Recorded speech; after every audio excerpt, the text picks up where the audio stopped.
Eduard Baile López se licenció en Filología Catalana en el Departamento de Filología Catalana de la Universidad de Alicante, donde ejerce como profesor contratado doctor. Forma parte de los grupos de investigación de la literatura contemporánea y estudios transversales. Anteriormente perteneció al grupo Literatura Catalana Medieval. Forma parte también del grupo de investigadores del proyecto europeo COST, denominado Investigation on Comics and Graphic Novels in the Iberian Area. Por otro lado, desde el 2011 es coordinador académico de las jornadas de cómic de la Universidad de Alicante, denominadas Unicomic, y director del aula de cómic de la misma universidad, desde su fundación en octubre del 2017. También dirigió la sección alicantina de la Unidad para la Educación Multilingüe, dependiente del Instituto Interuniversitario de Filología Valenciana, entre junio del 2016 y marzo del 2020.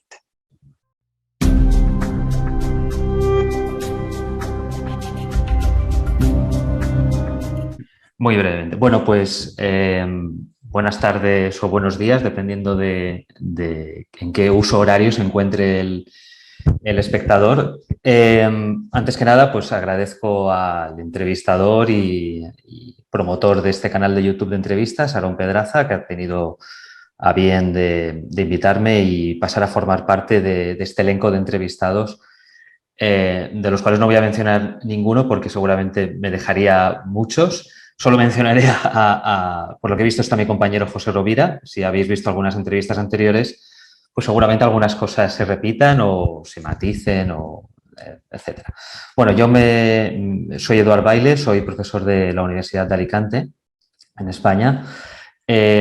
Soy miembro del Departamento de Filología Catalana de la Universidad de Alicante y aunque mi labor como docente se da sobre todo más en la Facultad de Educación que en la de Filosofía y Letras, aunque también estoy en ella, porque mi departamento da clases en grados como Filología Catalana, pero también en itinerarios de las otras filologías, hispánica, francesa, inglesa y árabe, que son las otras que hay en Alicante, aparte de filologías integradas, y también en humanidades, traducción y educación. Esto lo digo no por hacer un repaso personal, sino porque en mayor o menor medida, pues las experiencias con el cómic se han diseminado a lo largo de esos grados, sobre todo en educación, porque es donde estoy más presente, pero aunque sea en menor medida también en los otros.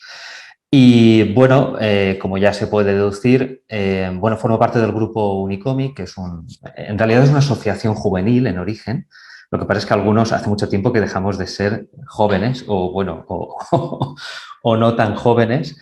Y en cierta manera esta asociación, que tiene muchísimas actividades al margen de las que hacemos los que ya no somos tan jóvenes, pues también se ha constituido como una especie de, no es un grupo de investigación porque no está oficializado como tal, pero llevamos a cabo desde el 99 unas jornadas académicas sobre cómic, que en parte, bueno, supongo que luego a lo mejor quizás salga en la conversación, en parte tienen algo de salón del cómic, en tanto que hay entrevistas con autores, pero sobre todo se vuelca en torno a estudios, ¿no?, universitarios sobre el cómic. Yo formo parte, soy uno de los secretarios académicos de ese grupo, que además en 2018 y 2021 se convirtió también en Congreso Internacional, llevamos dos ediciones. Este año 2023 las jornadas cumplirán el 25º aniversario y la tercera edición del Congreso, Dios mediante, será en la 26ª jornada, ¿no? Desde el 2018 hay una doble nomenclatura cuando coincide con el Congreso. Soy también el director del aula de cómic de la misma Universidad de Alicante, que depende del Vicerrectorado de Cultura de esa institución, aunque tuvo unos inicios, no diré que fulgurantes, porque pecaría de soberbia, pero tuvo unos buenos inicios, pero claro, luego llegó la pandemia. Y claro, el aula de cómic lo que pretenden las aulas también es establecer unas conexiones entre la institución universitaria y la ciudadanía que a veces no se dan. A veces la universidad está en su torre de marfil y el aula pues se vio muy afectada por la pandemia. Ya el año pasado hicimos a finales de verano alguna cosa para reactivarla y ahora empezaremos, en noviembre tendremos una exposición y bueno, espero que se reactive. En todo caso, podemos hablar de actividades pasadas. Y bueno, no sé si me estoy alargando en demasía, pero en fin, la cuestión es que básicamente mi interés con el cómic evidentemente aparte de lector en la esfera privada, es las aplicaciones didácticas del cómic. Y como yo provengo de filología, pues evidentemente vinculadas muy a menudo con literatura, no por identificación de los dos medios, eso que vaya por delante, no sea que nadie piense que estoy identificando medios, sino desde un punto de vista interdisciplinario, comparatista, etcétera. Como además las clases en las que doy docencia, los grados, etcétera, pues no hay una asignatura específica de cómic, pues la manera de introducir el cómic tiene que ser vinculándolo con otras cuestiones, como pueden ser pues, desde el fomento lector hasta la educación literaria.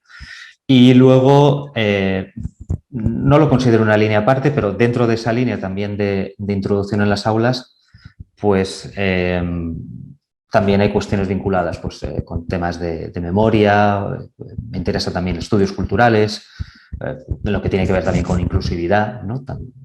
LGTBI, por ejemplo, etcétera, porque al fin y al cabo eso también son cuestiones que se ven en estas asignaturas de educación o en general de las humanidades, ¿no? Y dentro del tema que he mencionado de educación literaria, pues me interesa sobre todo la cuestión también de las adaptaciones literarias de la literatura al cómic, no como con un valor instrumental, no en un sentido peyorativo, pero no como un valor de establecer lecturas principales, lecturas secundarias, por decirlo de alguna manera. No es que el cómic lo conciba como una lectura previa para prepararte a la literatura, sino que me interesa ver realmente qué porosidades hay lingüísticas entre ambos medios, porque me parece lo mollar, lo importante del tema de la educación literaria es fomentar el análisis crítico, ¿no? El que el alumno sea capaz de tener una cierta capacidad de descodificación, y creo que mediante el cómic y evidentemente en otros medios, con otros medios pues se puede ahondar en esas cuestiones. Y esa más o menos podría ser una panorámica. Aparte del tema del cómic tengo otra vida, me gusta decir otra identidad secreta. Yo vengo del mundo de la lexicografía medieval, etcétera, etcétera, que no ha desaparecido del todo, pero que ahora ya forma una parte mínima de mi actualidad y es más bien mi pasado. Pero provengo de ahí y también está bien decirlo, ¿no? Mi tesis doctoral fue una tesis de lexicografía de una novela de caballerías del siglo XV, con lo cual el camino recorrido es bastante peculiar y amplio. Yo creo que con esto incluso quizá he dicho de más.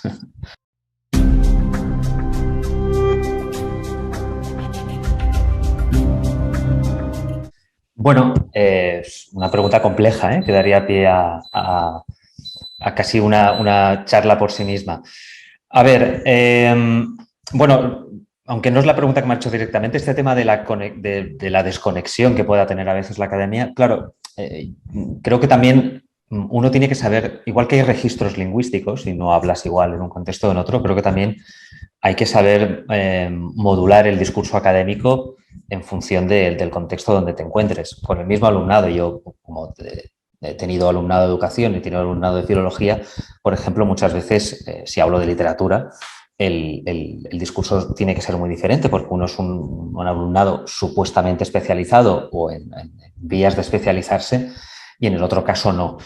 En este sentido, pues bueno, evidentemente cuando haces un artículo, un capítulo para un libro, etcétera, pues puedes quizá hacer, como has dicho tú, ¿no? El enfoque de Foucault, etcétera. Si hablamos de las adaptaciones, ¿no? En las teorías de Linda Hodgson, tal, no sé qué, y estas cosas a lo mejor a un alumno de educación no le sirven para mucho, no le interesan demasiado. Pero bueno, a ti te dan el fundamento teórico, que a veces no tienes por qué exponer ante el alumnado, dependiendo de las necesidades.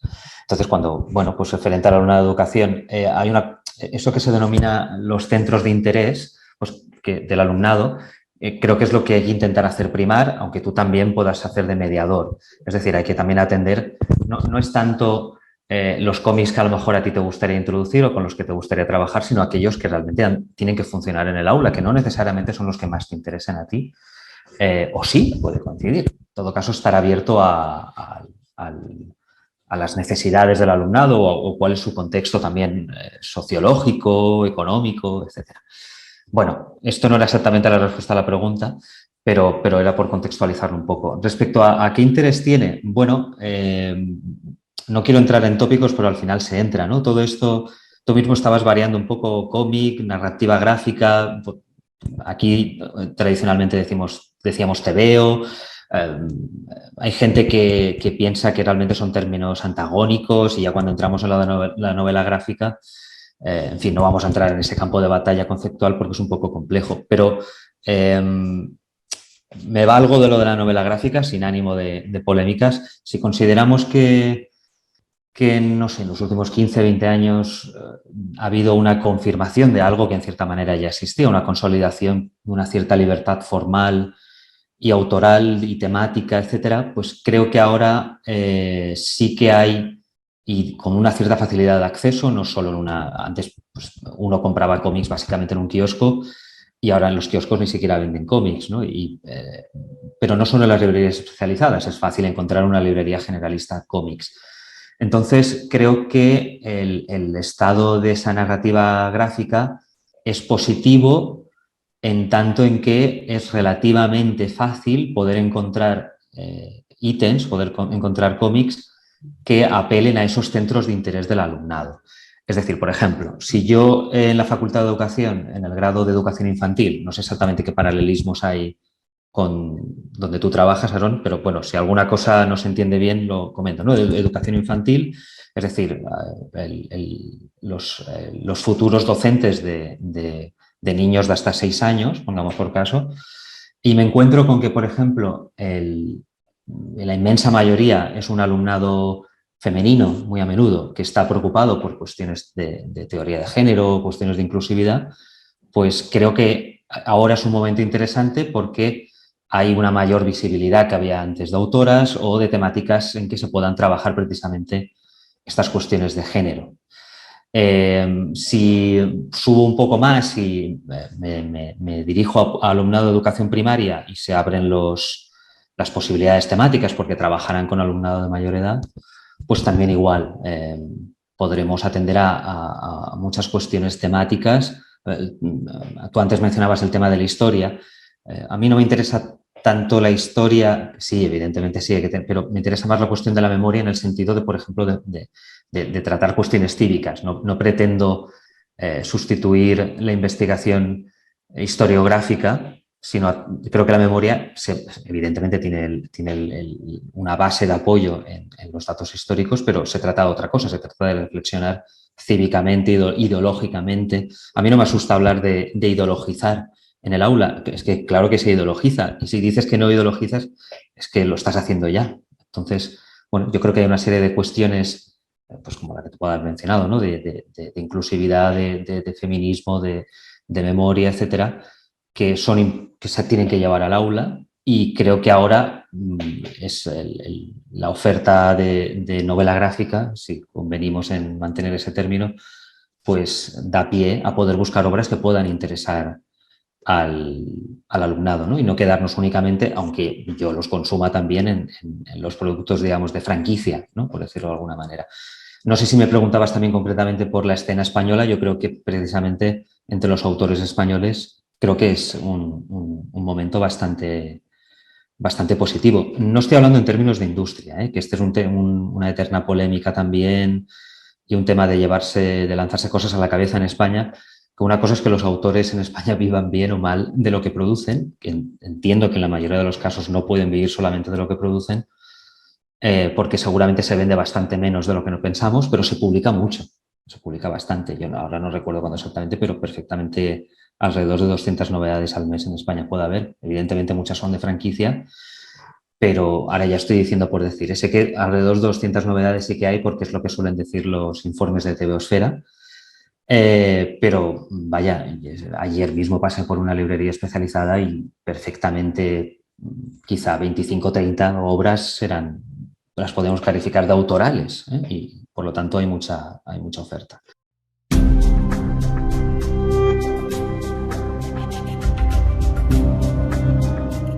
No necesariamente.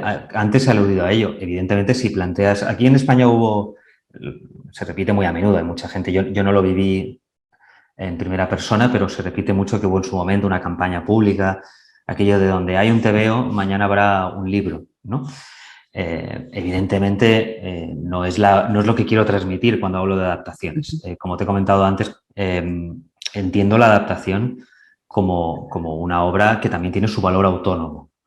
De hecho, las adaptaciones con las que me gusta trabajar no son aquellas que claramente... Claro, es que a veces cuando se utiliza determinada terminología puede parecer que es peyorativa si la extraes de su contexto. Si se habla de un valor instrumental, da la sensación que estás dando por descontado que, claro, si la adaptación sirve para ese tipo de palabras, instrumental, servir, usarse, parece que tenga un valor negativo, pero es meramente, digamos, es algo más aséptico. Simplemente, pues si yo quiero trabajar en el aula a enseñar lectura crítica, entonces entiendo la adaptación como un elemento más que puede redundar acumulativamente, por decirlo de alguna manera, en el análisis de la obra. Y no lo digo solo por el cómic. Quiero decir, si por ejemplo se me ocurre, yo a veces pongo el ejemplo, una película que me parece maravillosa, que es La Bella y la Bestia, de Renoir, uno de esos escasos ejemplos en que el hijo es quizá tan brillante como el padre, aunque en un campo diferente, pues creo que la película también forma parte, en cierta manera, de la tradición de análisis del mito, ¿no? del cuento folclórico detrás. Quiero decir que el análisis de ya si nos centramos en literatura y el cómic, el análisis de una obra literaria, evidentemente se puede focalizar sobre la obra original y se puede hacer un acercamiento, digamos, pues hacer una edición crítica, estudiar las variantes, etcétera. Se puede hacer también un análisis sincrónico de lo que significaba esa obra, entenderla en su contexto, pero luego si seguimos leyendo esa obra hoy día, pues también puede haber una aproximación diacrónica, por decirlo de alguna manera, y en ese sentido las adaptaciones no hay que verlas simplemente, no las estoy planteando como un paso necesario para llegar a donde tenemos que llegar de verdad. No se trata de eso, sino que creo que la adaptación, si es una buena adaptación, evidentemente el docente en este caso tiene que ejercer de mediador y conocer bien el origen, la meta, ¿no? Y todos los pasos intermedios. Creo que también puede ayudar, digamos, a iluminar la obra original, por decirlo de alguna manera. Por lo tanto, a mí me gusta utilizar mucho una terminología de una estudiosa, Julie Sanders, que habla de las adaptaciones como actos de revisión, ¿no? Entonces, no creo que sea redundante, ni creo que sea innecesario, porque depende de la metodología con la que tú te acerques a esa adaptación. Y además también porque creo que, antes me refería a la educación literaria, yo creo que casi más que educación literaria tenemos que ir hablando ya de, no sé cuál es el término adecuado, educación multimodal o educación multisensorial o como lo queramos denominar, porque leer es muchas cosas, leer no son... Es que a veces también somos esclavos de las palabras, ¿no? Como hablamos de narrativa. Y luego, si lo aplicamos al cine, es narrativa cinematográfica, pero somos descendientes de una tradición que ha puesto en el lugar más alto del altar quizá la literatura y esa terminología vinculada. Y claro, cuando hablamos de lector, de narrativa, etcétera, y luego la aplicamos en otros medios que no son, no sé cómo denominarlo, verbalistas, por decirlo así, que no son estrictamente literarios, da la sensación que los estamos supeditando, ¿no? A esa literatura. Quizá habría que inventarse otros términos o insistir en la resignificación de esos términos. Lo que quiero decir es que creo que formar lectores críticos entre el alumnado hoy día es enseñarles a leer todos los medios a los cuales están expuestos. Quiero decir que además fuera del aula hay una realidad, ¿no? Hay otro mundo ahí fuera que a veces parece que no nos gusta reconocer, ¿no? Que parece que consideremos que el aula es como una especie de enclave cerrado, pero no es así. Entonces, todo este rollo, lo que quiero decir es que trabajar con una obra literaria y trabajar en paralelo con un cómic, si fuera el caso con una película, con música, etcétera, no se trata de una supeditación, sino que creo que analizar todo eso en paralelo o integradamente va a redundar precisamente en aumentar las herramientas descodificadoras. No sé si me explico más o menos por dónde voy. Lo que pasa es que para eso, sin desmerecer, no me estoy refiriendo a adaptaciones del estilo de las joyas literarias juveniles, pongamos por caso, ¿no? Sino que me estoy refiriendo a un tipo de adaptaciones que haga pensar también. ¿Por qué el autor, el adaptador ha decidido hacer esto? O cómo se ha planteado trasladar de un lenguaje al otro, ¿no? Esa comparación de lenguajes. Creo que estás cogiendo un libro para decirme, a ver, Sí, sí, sí. Justo, o sea, esa plática que tuve con este amigo, que era así como, bueno, a lo mejor ya no son tan necesarias las adaptaciones, ok, pero eso fue antes, por ejemplo, de que leí este trabajo, que me parece así como, wow, Pues mira, es muy adecuado porque, si me permites un poco el autobombo, estoy coordinando un monográfico para una revista que se llama La Iguadol, es un monográfico en catalán, aunque no necesariamente sobre obras en catalán, sino en general de cómic. Es una revista de literatura. Esto es otro tema también, que a veces también las vinculaciones con cómic y literatura también son pragmáticas. Quiero decir que si lo que existen son fundamentalmente revistas especializadas de literatura, etcétera, a veces la manera de introducir el cómic, pues tienes que también establecer puentes, ¿no?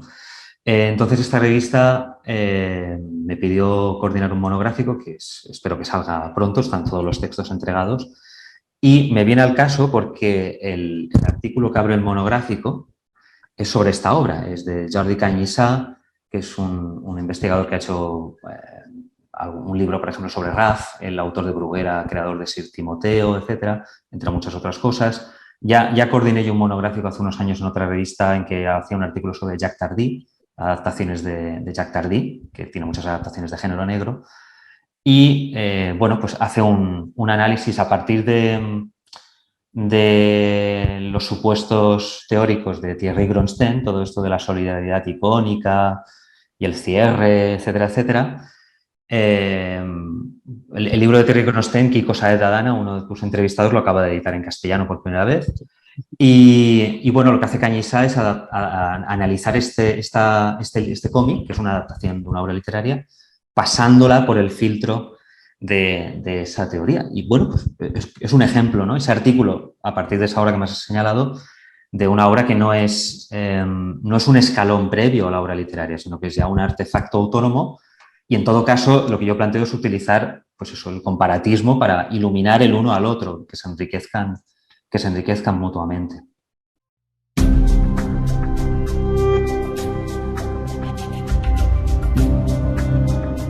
Bueno, cada obra es un mundo, evidentemente, tampoco pretendo categorizar, pero a mí una de las cosas que me interesan más del lenguaje del cómic es que creo que, al menos potencialmente, frente a la literatura, por lo menos a la prosa, no lo tengo tan claro, creo que el cómic se asemeja más en algunas cuestiones a la poesía.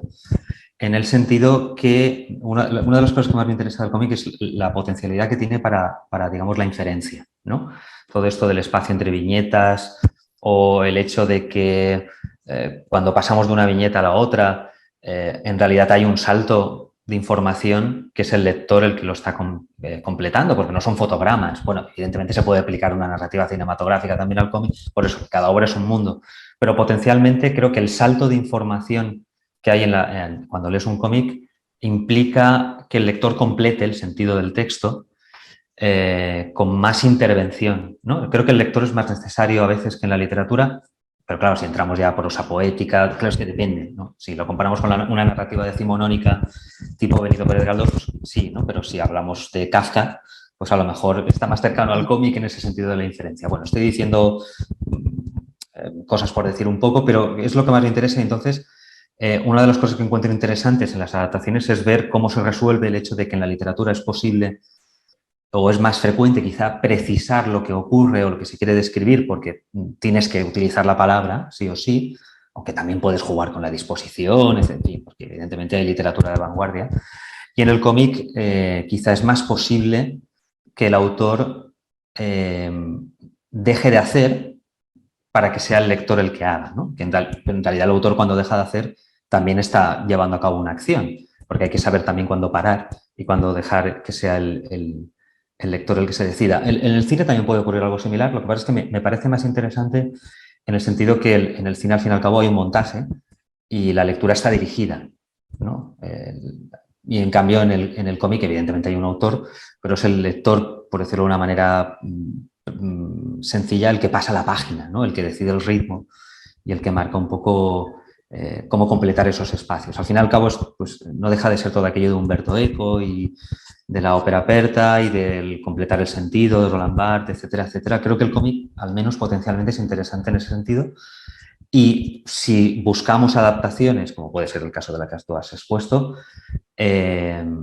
pues hay adaptaciones que que pueden ampliar el interés incluso por la obra original. Ya no se trata solo de, como te digo, no es un uso instrumental en el sentido de llegar a la lectura real, sino a, no sé, una especie de teoría de la recepción acumulativa. El valor de una obra o el significado de una obra puede ser sincrónico, pero también diacrónico. Yo ahora, por ejemplo, y ya te dejo hablar otra vez, que hablo muchísimo, en un próximo congreso que habrá de Cómic y Educación en Valencia, entre el 19 y el 21 de octubre, que dirigen también personas que ya he mencionado, Álvaro Pons, Noel Ibarra, y en el cual yo mismo también estoy en la organización, pero no lo digo por eso. Una de las cosas que haré, me gustaría hacer una panorámica sobre adaptaciones, por ejemplo, de Drácula. Tengo una fijación, esto es una fijación casi infantil, desde que leí Drácula. No sé si leer Drácula de niño es muy adecuado, pero bueno, el caso es que lo hice con 8 o 9 años. Y bueno, pues me interesa ver cómo, pues por ejemplo, algunos autores se centran más en esa figura del dandy que representa el mal, ¿no? Que es en cierta manera el lobo de los cuentos folclóricos. Luego otros autores como, yo que sé, Crepax, pues parece que van más a la idea del vampiro como la peste, como una especie de enfermedad casi moral y ética, por decirlo así. Luego hay aproximaciones humorísticas o aproximaciones humorísticas y políticas, como podría ser la de Breccia, ¿no? Que en realidad el vampiro está hablando de otras cosas, está hablando de multinacionales, está hablando de la dictadura de los militares argentinos, etcétera, etcétera. Entonces, creo que precisamente ver cómo impacta, porque ya no solo estábamos hablando fundamentalmente de adaptar una obra, pero se puede ir más allá.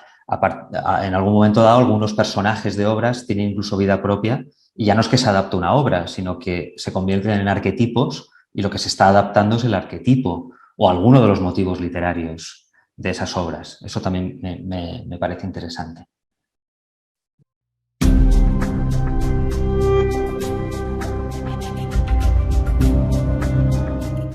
A ver, bueno, te podría dar una respuesta un poco más, pues esto, de academia un poco pedante, a partir de algunos criterios, pero voy a intentar ser un poquito más pedestre para que sea un poquito más sencillo. Pues mira, aunque pueda resultar contradictorio viniendo de un licenciado en filología, en cuanto abro una adaptación y tiene mucho texto, me tira para atrás. Creo porque precisamente lo que estoy buscando es jugar con el comparatismo también. Una de las cosas que me interesa es el comparatismo de los lenguajes privativos de cada medio. Lo cual no quiere decir que no me pueda gustar un cómic que haga uso de lo literario. Es decir, me gusta Alan Moore, aunque me cuesta más leerlo a esta edad que cuando era adolescente. Me impresionaba más de adolescente esos largos parlamentos. Hoy no tanto. Pero bueno, eso es otro tema. Pero quiero decir que sí, que se pueden usar recursos literarios. Pero una de las cosas que intento, que me tiran para atrás precisamente es el texto, porque creo que precisamente lo que no se ha preocupado por hacer en esa adaptación el autor o la autora es buscar cómo se traslada el lenguaje. Y precisamente es lo que muchas veces muchos colegas del mundo de la filología valoran más, ¿no? Cuando muchas veces muchos docentes llevan adaptaciones al aula en función del tiempo de lectura que les va a requerir por las palabras que hay. Pero realmente, aparte que el tiempo de lectura me parece como elemento de criterio cualitativo, me parece algo banal, es que si uno realmente está ante una adaptación en la cual se ha hecho una reflexión sobre cómo implementar el lenguaje específico de la historieta, eso redundará, o sea, eso dará pie a un cómic en que leer las imágenes también requiere un tiempo. Otra cosa es que la gente, mucha gente lea los cómics como si fueran postalitas, ¿no? Yo recuerdo que, por ejemplo, es una obra que precisamente peca un poco de esto literario, pero recuerdo dejarle Berlín de Jason Lutz a mi padre, que no es lector de cómic, pero sí lector de literatura, y pensé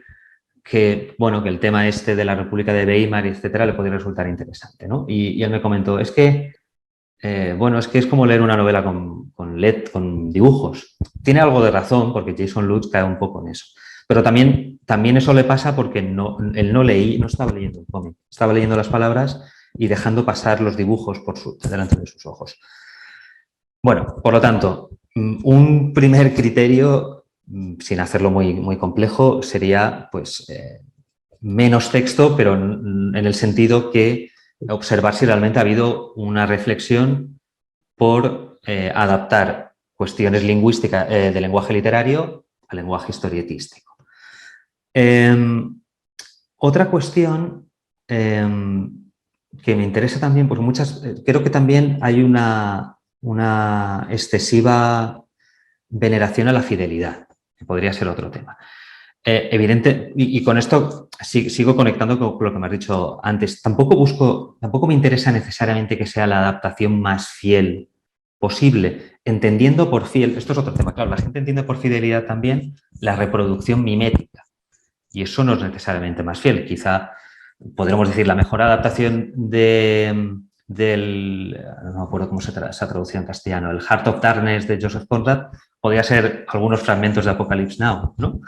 Por decirlo, y evidentemente no es una adaptación en sentido estricto, ni es literal, etcétera. Pero a veces la fidelidad se mide muchas veces por la reproducción mimética, ¿no? Casi como si fuera necesario ir trasladando cada párrafo a una viñeta, que es lo que pasa en muchas de estas adaptaciones, y por eso suelen tener muchas veces texto. Porque muchas de estas adaptaciones, como ocurría con joyas literarias juveniles, etcétera, que algunas tenían su validez y había muchos autores artesanales haciendo, no quiero desmerecer, pero bueno, había otro objetivo diferente al de lo que podemos considerar adaptaciones autorales. Pues muchas veces, evidentemente, lo que ocurre es que era eso, básicamente, párrafos trasladados a viñeta, y allá donde no llegaba la viñeta, porque como se intentaba reproducir casi cada palabra, pues entonces una cartela con un montón de subordinadas, etcétera, etcétera. Entonces, y yo creo que realmente la idea de fidelidad, en todo caso, habrá que ir a buscarla, es aquello del argumento y el tema. Te habrás peleado muchas veces con tus alumnos en que cuando les preguntas el tema de una obra te dicen el argumento, ¿no? Esto es una cosa muy típica y bueno, y que muchas veces incluso en la vida cotidiana se ve la capacidad, la gente sabe leer, pero no necesariamente sabe interpretar la lectura, lo que lee. Y creo que la fidelidad, en todo caso, la podríamos remitir al tema, no tanto al argumento. Y en todo caso, tampoco estoy excesivamente preocupado por la fidelidad, porque precisamente lo que te estaba planteando es que lo que me interesa es que la adaptación, como no me interesa como escalón previo a esa lectura, lo que me interesa más bien como un puente de diálogo con la obra original. Entonces, me interesa que se haya preocupado, como te decía, por el tema de vertir el lenguaje literario en el lenguaje más privativo, más específico de la historieta, y luego me interesa que haya habido como una apropiación, una resignificación por parte del autor. Y esto, bueno, pues podrá tener más o menos grados. Antes te hablaba, por ejemplo, de Drácula y de Guido Crepax. Hombre, el Drácula de Guido Crepax, no sé, creo que no es una de sus obras mayores, pero sí que me resulta interesante en el sentido en que, bueno, por ahí en medio también él está pensando más también en el Nosferatu de Murnau, etcétera, ¿no? Visualmente también hay una tradición iconográfica del cine, pero lo cierto es que ese Drácula de Crepax entronca en buena medida con las preocupaciones estéticas y temáticas del autor de Crepax en otras obras, y eso me parece interesante. Por lo tanto, por simplificar mucho, busco que la adaptación haga uso de las posibilidades lingüísticas del medio al que se ha vertido, si es el cómic, pues del cómic. Y por otro lado, que el autor se deje ver, que no se haya dedicado simplemente a reproducir miméticamente. Pero lo que pasa es que en ese caso, insisto, también está la figura del docente. Yo necesito saber qué cambios ha habido para poder hacer de puente con un hipotético lector, con un hipotético alumno que lea las obras. Necesito saber de dónde se viene y hacia dónde se va, por dónde ha pasado el autor, por qué ha hecho esto, por qué ha hecho lo otro, cuáles son sus preocupaciones estéticas o ideológicas, etc.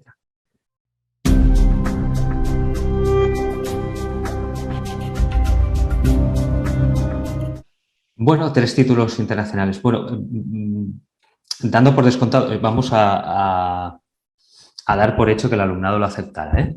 Pero luego habría que ponerlo en práctica y ver qué es lo que ocurre. Pues podríamos haré un poquito de trampa, ¿no? Una adaptación, pues las cosas de Breccia, ¿no? O solo a veces con Carlos Trillo. Pues, por ejemplo, yo a veces, como Breccia era un dibujante, eran muchos dibujantes, por decirlo de alguna manera, a veces me ha interesado mostrar precisamente esto, ¿no? El hecho de huir de una reproducción mimética. Pues evidentemente el clásico es el del Es que no me acuerdo cómo se traduce tampoco al castellano, el del Tell Hard Tale de Edgar Allan Poe, el asesinato que se ha producido y que oye el retumbar del El corazón. corazón delator. Eso es el corazón de la torre. Es que esto del mundo anglosajón, que ya leemos todo en inglés y no, a veces no me acuerdo de las traducciones. Y luego, por ejemplo, contrasto pues, con El color que cayó del cielo, ¿no? de Lovecraft.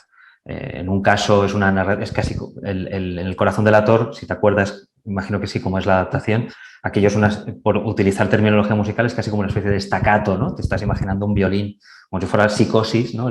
Esa melodía de Psicosis en el aseo, en el lavabo. Y luego en El color que cayó del cielo, que es algo casi indeterminado, todo aquello de lo preternatural. Lovecraft es un narrador un poco impreciso a veces, ¿no? Que quizá tiene más interés por lo que sugiere que por lo que realmente está contando, ¿no? A mí, como a Borges, me produce una sensación ambivalente, ¿no? Me gusta, pero no sé si era tan buen escritor, no sé qué decir. Pero bueno, y en consonancia con ello, Brecha pues, cambia totalmente el estilo de dibujo y es como algo muy difuminado, ¿no? Son casi manchas. Y bueno, me parece interesante también precisamente lo que decíamos antes, de no hacer reproducción mimética, sino de ir a las peculiaridades del lenguaje y también de observar que el mismo autor puede variar en función de las necesidades de ese relato. Así que si me permites que una de las selecciones sea Breccia, así en global, a veces con Trillo, quizá también por esos cuentos infantiles que tienen también muy interesantes, pues podría ser una opción. Ya que lo he mencionado, pues, y como puedes haber adivinado que es es una apetencia personal, no tengo muy claro que el Drácula de Krepak sea una de sus grandes obras, tampoco creo que sea una obra menor, quizás sea una obra media, pero me parece muy, muy sugerente y muy interesante y como creo que Krepak es uno de los autores básicos del siglo también, pues podría ser esa una segunda adaptación. Y si, bueno, voy a intentar ceñirme a las adaptaciones, pero es que podríamos hablar también de otro tema, que es el tema de las intertextualidades, etcétera, y a veces hay obras que no son exactamente adaptaciones, pero remiten a muchas obras literarias, ¿no? Estaba pensando, no la voy a decir como tercera obra, pero estaba pensando en el Fan Home de Alison Bechdel, que es casi un curso de literatura por sí mismo, por decirlo de alguna manera, ¿no? Es una obra rellena bueno, es esto del Bildungsroman, ¿no? De la novela esta de crecimiento, de autodescubrimiento. Bueno, pues es una obra perfectamente analizable en una clase de literatura. Y una tercera. Bueno, pues, pues me podría quedar, también he mencionado antes, con el conjunto de las adaptaciones de Tardí. También por algo parecido a lo que he dicho de Krepak, en el sentido que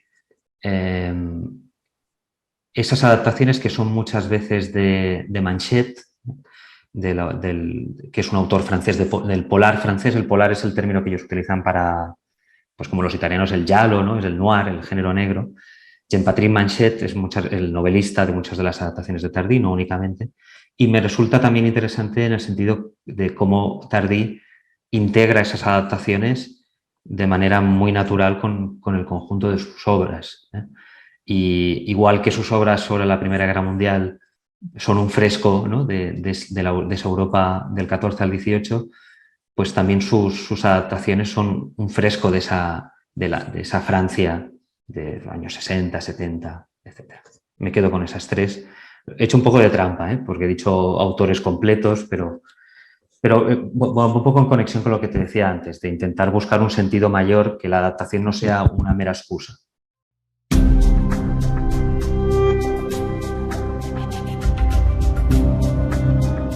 En el caso de autores españoles, voy a volver, bueno, tampoco es hacer trampa, pero vuelvo a hacer trampa y, por ejemplo, puedo empezar por Laura Pérez Bernetti, que ha estado en alguna de los congresos de Unicomic, incluso nos hizo el cartel, creo que del año 2019, y que, entre muchas otras cosas, no sé si ella es la que creó exactamente el concepto de lo que se denomina poemic, pero si no es la creadora, no me atrevo a decir, como no estoy escribiendo un artículo que luego va a ser publicado, puedo decirlo, porque las palabras se las lleva el viento. Si no es la creadora, al menos sí que es la difusora mayor.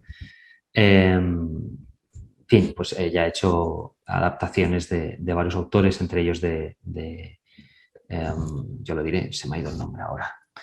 bueno, me vas a permitir que no diga ahora el nombre, es que era un antiguo ministro, también poeta, y ahora se me ha ido completamente en fin, el conjunto de adaptaciones de Pérez Bernetti podría ser una primera elección. Una segunda elección podría ser por su, creo que valor, en cierta manera, pionero.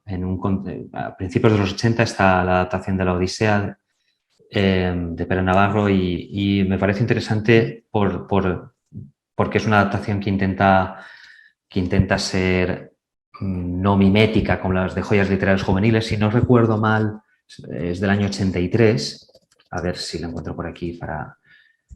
Sí, es del año 83, del año 83, de Pérez Navarro, Martín Saurí, y no me parece necesariamente una de las 3 mejores adaptaciones, aunque me parece buena, pero me parece que se tiene que mencionar porque creo que es, si no la primera, una de las primeras adaptaciones que rompe una cierta tendencia de las adaptaciones como eran las de Joyas Literarias Juveniles y demás, que entendían eso, la adaptación como un escalón previo a la lectura real, ¿no? Ya es una obra que tiene valor por sí misma y por eso creo que está bien mencionarla.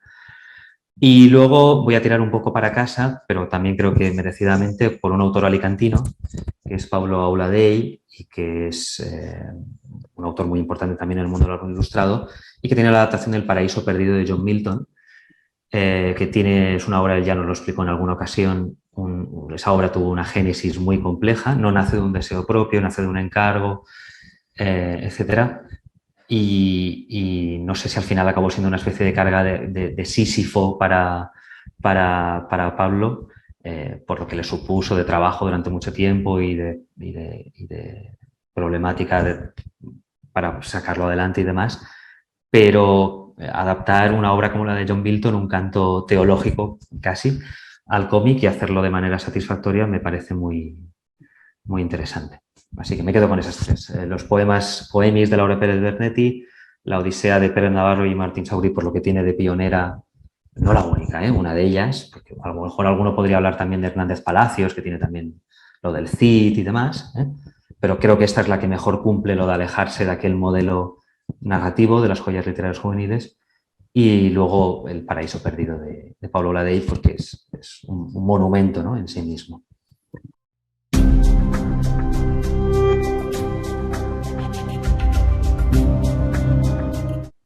Bueno, a ver, esto es la cuestión de ver el vaso medio vacío, medio lleno.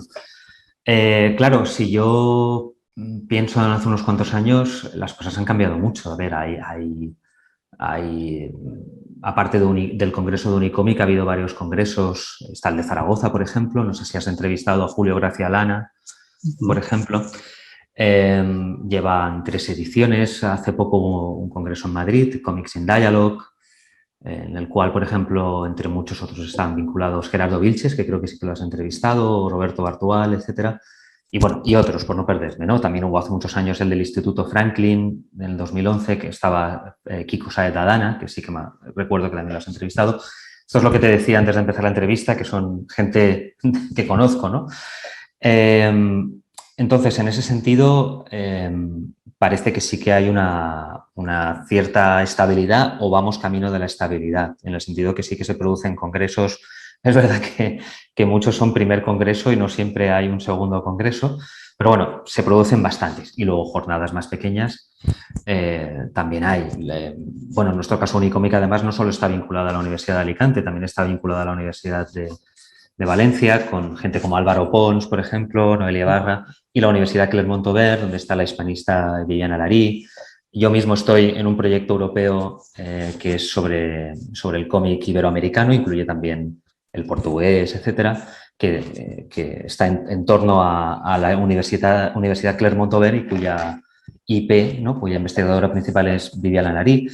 En fin, quiero decir que en ese tema a mí no me gusta, creo que lo del tema de alta y baja cultura hace décadas que quedó destruido y quien no lo considere es porque nos ha dado por aludido.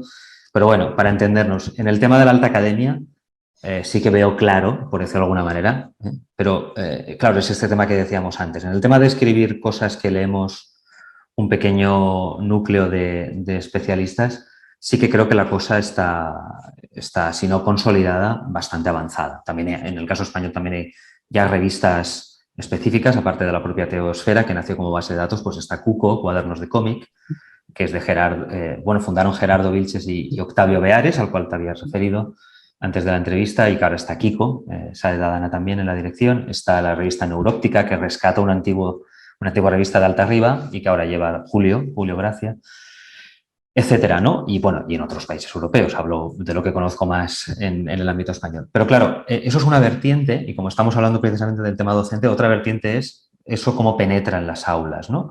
O más que cómo penetra en las aulas, que al fin y al cabo eso pues depende también de la voluntad del profesor, cómo penetra en, no sé cómo lo denomináis por allí, las guías docentes, donde se indican no sé si el término es el mismo, los contenidos, evaluaciones, etcétera, de las asignaturas, de las materias, los planes de estudio en general. Claro, la penetración ahí yo creo que sí que es bastante más tímida.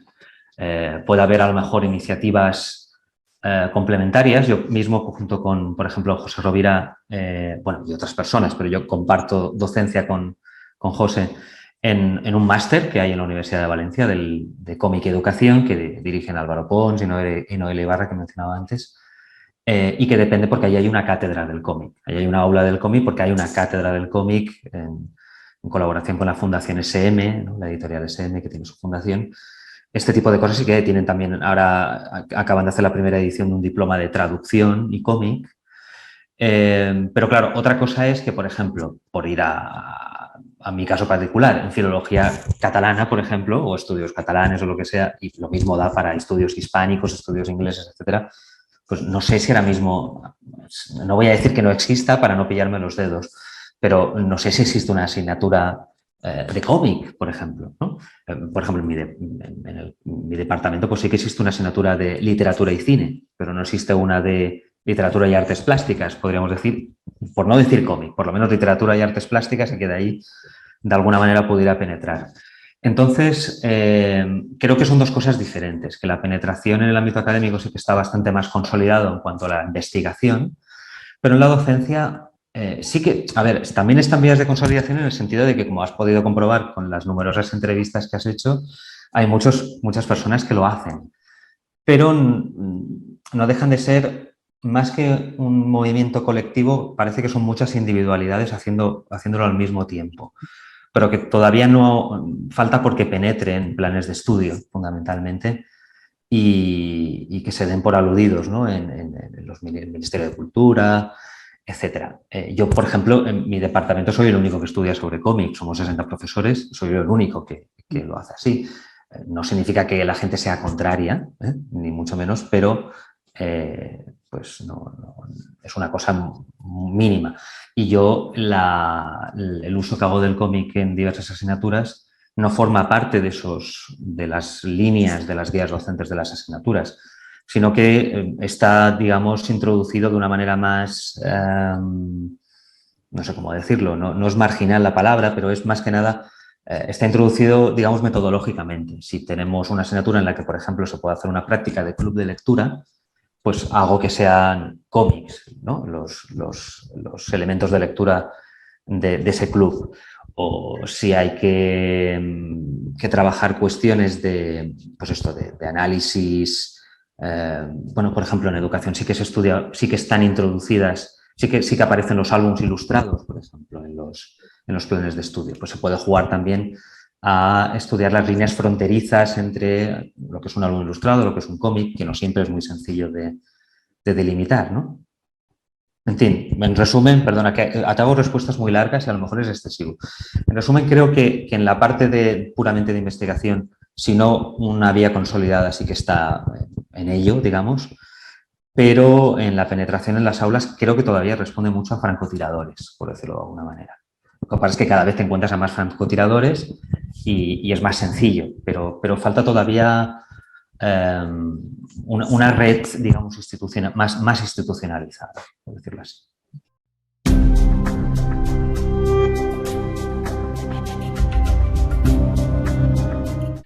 Bueno, primero tendría que estudiar cuáles son los planes de estudio en las universidades mexicanas, lógicamente.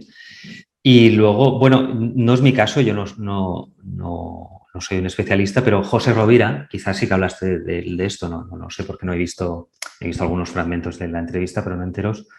Mi compañero José Rovira, que lo menciono por si queda así un poco abstracto para quien lo esté oyendo, es compañero de la Universidad de Alicante en otro departamento, pero también en la misma facultad, y al que has entrevistado, y por eso lo menciono, y que es también otro de los coordinadores académicos de Unicomic. Él sí que tiene mucho conocimiento porque proviene de filología hispánica, de la literatura hispanoamericana. Su padre, de hecho, es un catedrático histórico de filología hispánica, no solo de temas de literatura hispánica, también de Miguel Hernández, etc. Entonces, creo que aunque pueda resultar un poco también pedestre lo que estoy diciendo, lo primero que haría sería ir a la gente que sabe y que me informara de cuál es la realidad del cómic mexicano, porque creo que no tendría por qué necesariamente renunciar a cómics de otras latitudes, pero eso ya lo llevo yo. Lo que creo que habría que añadir es, si me traslado a otro sitio, es saber cuáles son las circunstancias, en este caso, de la producción de cómic allí, y además cuál es la realidad sociocultural de ese alumnado, que me resulta totalmente ajena, más allá de lo que puedo ver de manera superficial en los medios de comunicación. No te estoy respondiendo nada exactamente. Lo que quiero decir es que igual que aquí sí que puedo captar la pulsión del alumnado en torno a los temas que les interesan, debería conocer cuál es la pulsión del alumnado mexicano y más concretamente además adolescente, porque aunque bueno, estamos inmersos en la globalización, supongo que habrá muchas cosas en común, pero también habrá sus peculiaridades.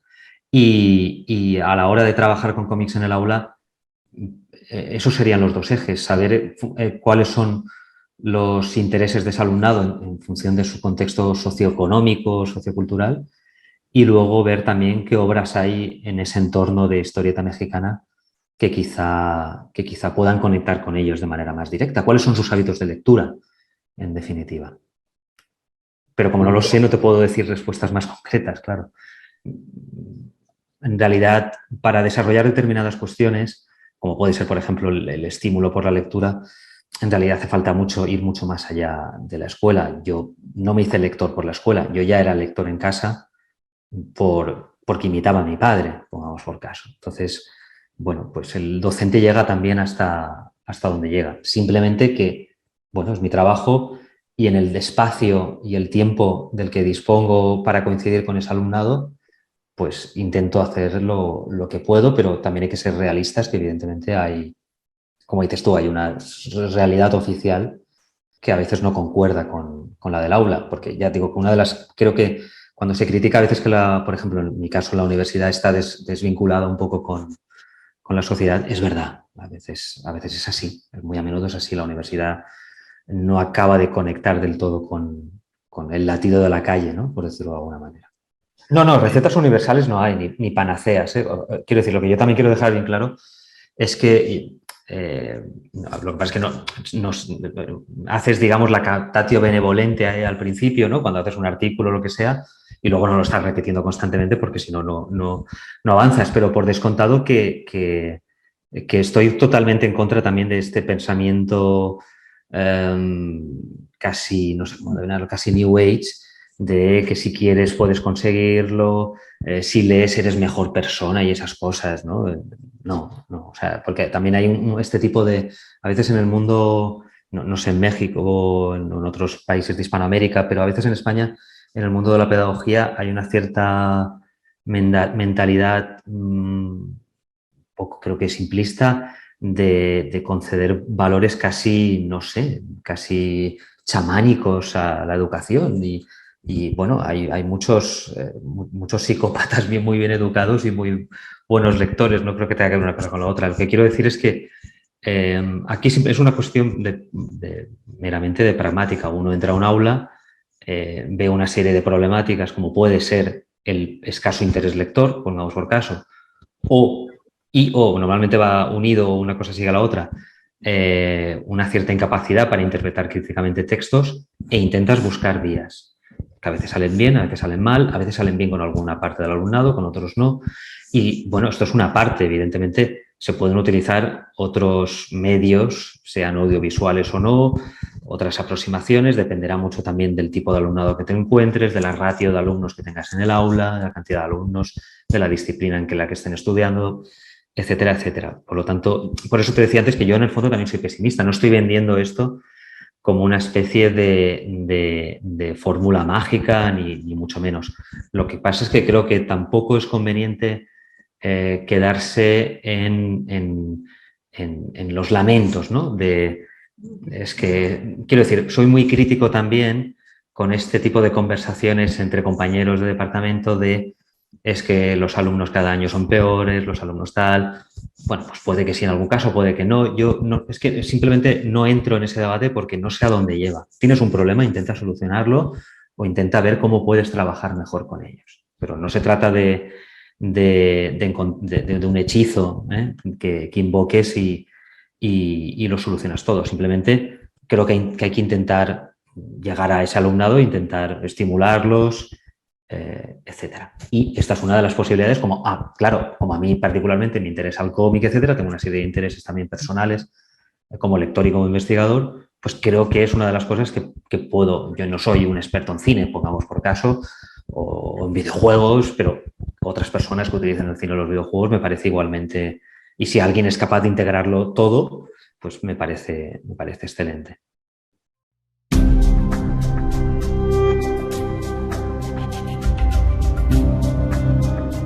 Bueno, el aula de cómic, como te he comentado, este último año y medio por ahí no ha funcionado. O sea, no ha funcionado, pero no en el sentido de éxito, sino que ha estado durmiente, ¿no? Por decirlo de alguna manera.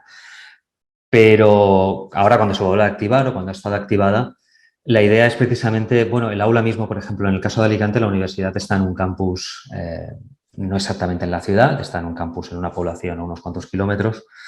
El aula, en cambio, sí que está inmersa en el centro prácticamente del núcleo urbano de la ciudad. Pero bueno, eso es una cuestión meramente geográfica. Pero sí que en cierta manera sirve de metáfora porque el aula lo que se pretende es precisamente intentar salvar puentes respecto a esta desconexión. Y efectivamente en el aula pues, se han hecho clubs de lectura, por ejemplo, de los Premios Nacionales del Cómic español. Se inauguró hubo un acto de inauguración específico, pero la primera actividad de la programación propiamente dicha fue un curso de cómic y feminismo, por ejemplo.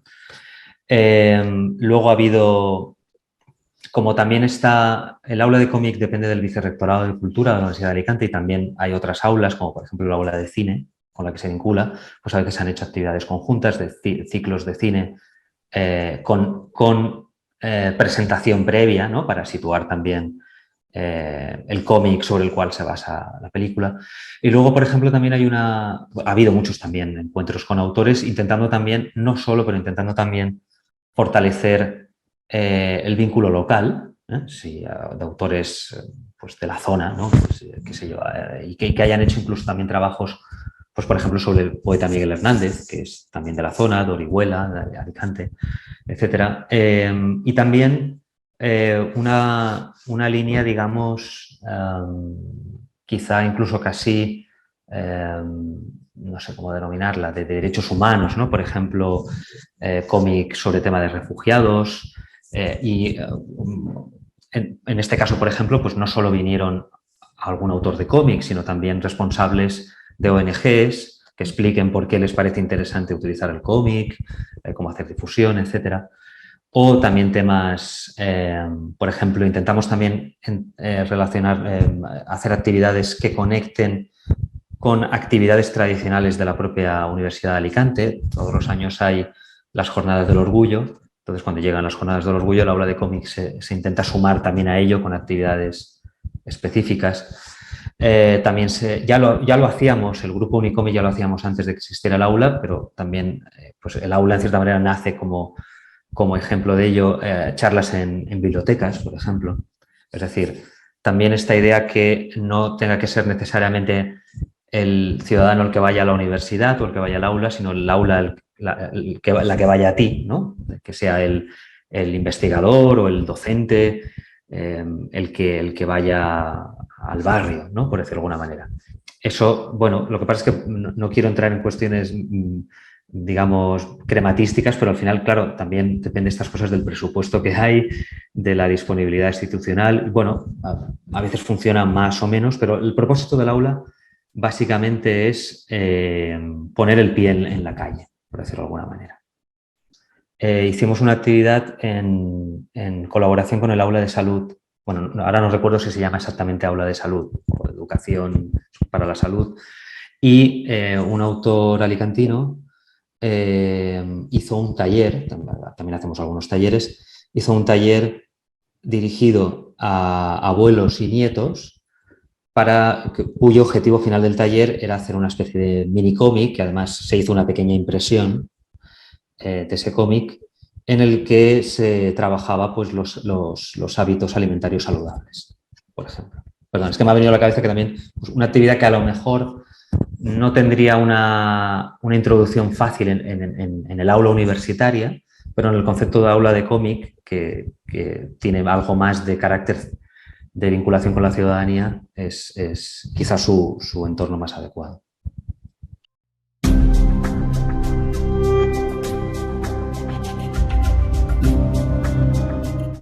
Pero en el caso de tener fácil acceso por publicación, yo creo que en España no es el mismo problema. Yo creo que el mercado de librerías especializadas, incluso en las librerías generalistas, sí que es relativamente fácil conseguir bastante de la producción.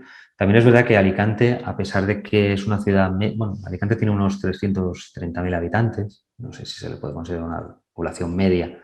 Seguramente más que media dentro de España, ¿no? Muy lejos de Madrid o de Barcelona, la mitad a lo mejor aproximadamente con una Valencia o algo así. Y lo cierto es que aquí hay librerías bastante interesantes, en las que es relativamente fácil conseguir cosas, pero creo que es un caso también específico de Alicante de que hay una cierta tradición en torno a alguna librería. No sé si tú ves por esta línea. Es que, claro, creo que son dos cosas diferentes. Yo creo que aquí no es difícil acceder a muchas obras, tampoco es que tengan tirajes muy grandes. Es verdad que aquí se edita mucho, hay muchas editoriales, pero seguramente muchas editoriales son una o dos personas en su casa, porque hoy día los medios de reproducción han cambiado mucho, ¿no? Ya no es necesario.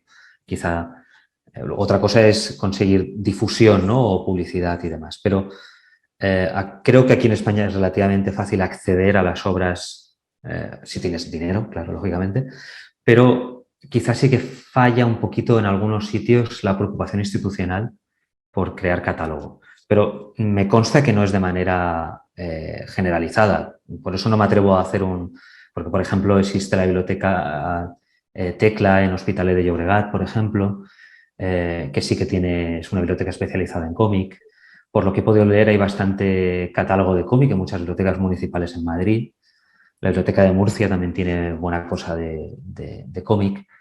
Pero, por ejemplo, si tengo que hablar como te he dicho antes, de la Universidad de Alicante, pues bueno, en la Facultad de Educación creo que podría mejorar, pero hay algo incipiente. Pero, por ejemplo, en la Biblioteca General creo que le falta mucho prácticamente es nulo de lo que dispone la Biblioteca General. Pero no sabría decirte, la intuición es que los catálogos bibliográficos públicos en España, bien en bibliotecas públicas o en las universidades propiamente, es todavía deficiente. Pero el acceso comercial sí que es relativamente fácil, porque se publica bastante. A ver, quiero decir, yo sí pienso en lo que me encuentro cada mes en la librería, evidentemente que si te pones a pensar en autores faltarán cosas y gente que hace tiempo que no se reedita, etcétera. Pero aquí, bueno, diría que hay bastantes autores españoles que se publican al mes. Se reeditan de manera regular las tiras de prensa clásicas americanas, por ejemplo. Se reeditan de manera, incluso, quiero decir, con integrales, ¿no? de manera sistemática, etcétera. Los cómics franco-belgas, incluso algunos de los cómics flamencos, ¿no? Pues siempre que decimos franco-belgas nos dejamos la parte flamenca. Ahora también se están reeditando otra vez en integrales los cómics ingleses, por ejemplo, de las revistas históricas inglesas previas a cuando los autores ingleses empezaron a trabajar en Estados Unidos. Yo diría que incluso una de las cosas que es más difícil de acceder a veces es el cómic clásico español, que es más... O sea, el cómic clásico español está peor tratado que los cómics de otras industrias. Es más difícil acceder a veces a esos materiales. Pero bueno, en general se publica bastante, más de lo que pueda parecer. Puede ser que con tirajes muy pequeños, pero claro, eso es un tema, y otra cosa es que creo además que las instituciones públicas tienen una responsabilidad moral, ¿no? También de crear catálogos, y que el alumno o el ciudadano en general tiene que poder acceder al legado cultural a través de esas bibliotecas, que al fin y al cabo está pagando con sus impuestos. Yo creo en los impuestos, ¿eh? No pretendo hacer ahora un canto ideológico de nada, pero estoy en las antípodas del pensamiento neoliberal antiimpuestos. Pero precisamente porque defiendo esa visión, pues defiendo con uñas y dientes que tiene que existir esa intervención estatal y autonómica, en nuestro caso también, de construcción de bibliotecas con un fondo amplio, y de los cuales se benefician en nuestro caso de como docentes, pues el alumnado también, claro.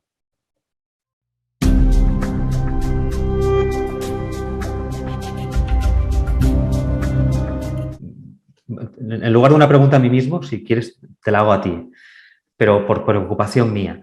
Porque muy a menudo, bueno, en cierta manera el tema ha sobrevolado. Recibo feedback, por decirlo de alguna manera, de amigos o de conocidos que son docentes en otros grados, no en el universitario.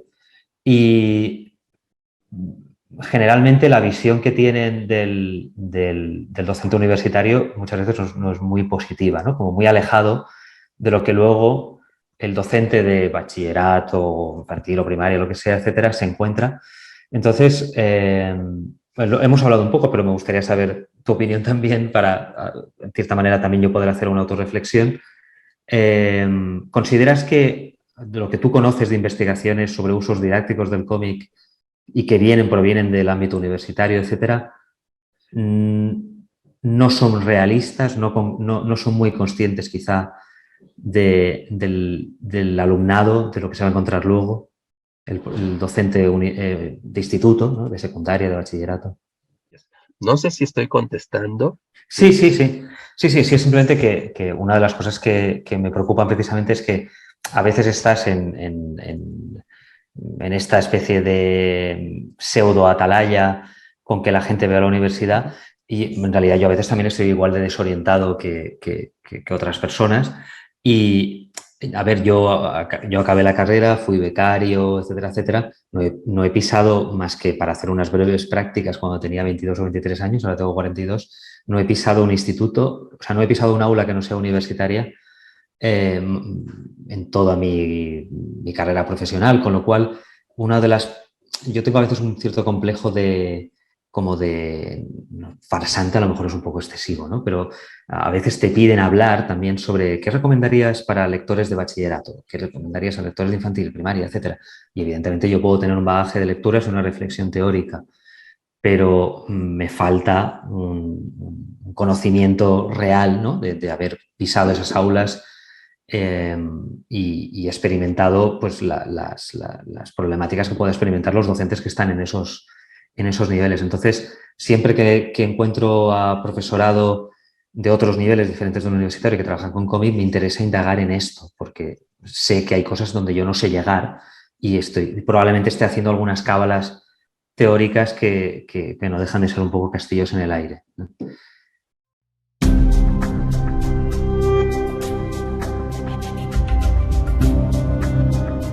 Muy bien, pues muchas gracias, Aarón. Que pases, voy a decirte buenas noches, pero buenas tardes me parece. Aquí ya está anocheciendo y nada, encantado. Órale, bueno, pues te agradezco y estamos en contacto. Muy bien, hasta luego, gracias. Nos vemos. Hasta luego.